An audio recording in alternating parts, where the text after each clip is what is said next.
তরুণ যুবক ছাত্ররা আমরা বিএনপি ১৭ বছর ধরে ফ্যাসিবাদের বিরুদ্ধে লড়াই করে আমরা একটা জন্মভূমি তৈরি করে দিয়েছি, তার একটা ভিত্তি তৈরি করে দিয়েছি। সেই ভিত্তিতে দাঁড়িয়ে আমাদের ছেলেরা ছাত্ররা তারা আন্দোলনকে ওই পর্যায়ে নিয়ে গেছে, বুকে রক্ত ঢেলে দিয়েছে। সাইড থেকে শুরু করে আরো অনেকে প্রায় ১০০০ খানেক ছাত্র প্রাণ দিয়েছে। ৪-৫ তারিখে ৩-৪-৫ তারিখে আমাদের বহু ছাত্র দলের ছেলেরা তারা প্রাণ দিয়েছে। আমি দুঃখিত, অসুস্থ, আমি হাসপাতালে গিয়েছিলাম, আমি একটু বলতে চাই।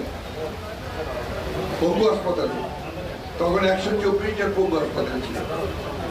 আমি সেখানে দেখলাম যে খবর নিয়ে দেখলাম যে প্রায় ৯০ জন হচ্ছে ছাত্র দলের ছিলেন।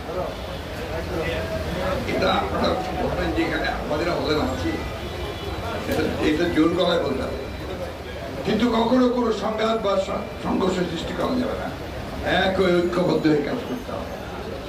তাই যে বন্ধুগণ, আমরা দীর্ঘ লড়াই করেছি। তা আমরা যদি মনে করেন যে আমাদের লড়াই শেষ হয়ে গেছে, তাহলে ভুল করবেন।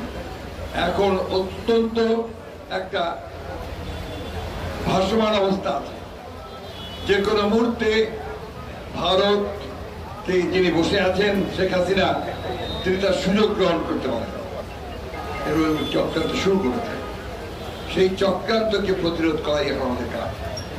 এই যে আপনার কমিউনালিজমের কথা বলছে না, সাম্প্রদায়িকতা, সংখ্যালঘু সম্প্রদায়ের উপর অত্যাচার, এইসব কথা বলছে না ওরা, এটাও তাদের একটা চক্রান্ত। এই কথা বলে ধোয়া তুলে তারা আরেকটা ঝামেলা করতে চায়।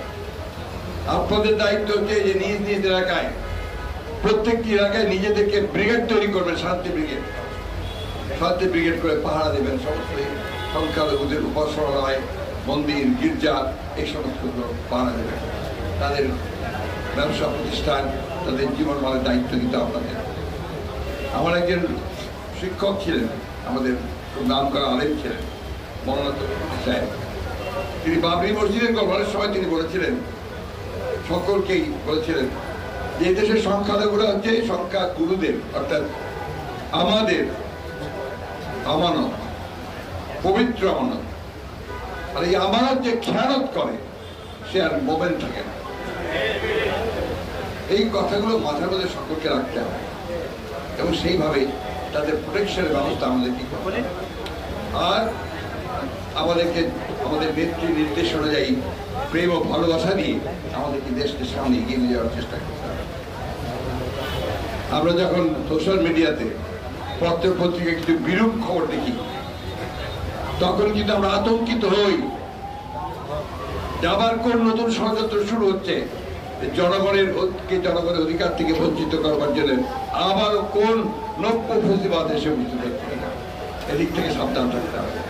অর্থাৎ এখানে ঐক্য এবং ধৈর্যশীল অবস্থা, সহনশীল অবস্থা, ডিসিপ্লিনের মধ্যে দিয়ে চলতে হবে। এই কথাগুলো আজকে আমি বলার সুযোগ নিচ্ছি এই জন্যে যে আপনারা একটা জিনিস খেয়াল করবেন। আজকে ম্যাডামের জন্মদিনের প্রোগ্রাম না, এটা কজন আসছে? কালকে একটা প্রোগ্রাম ছিল না, কজন আসছিল?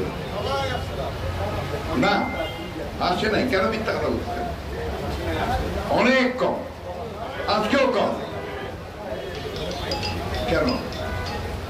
কি যুদ্ধ জয় হয়ে গেছে?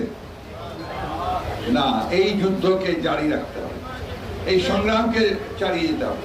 তা না হলে আমরা কিন্তু অনেক বড় বিপদে পড়ে যাব।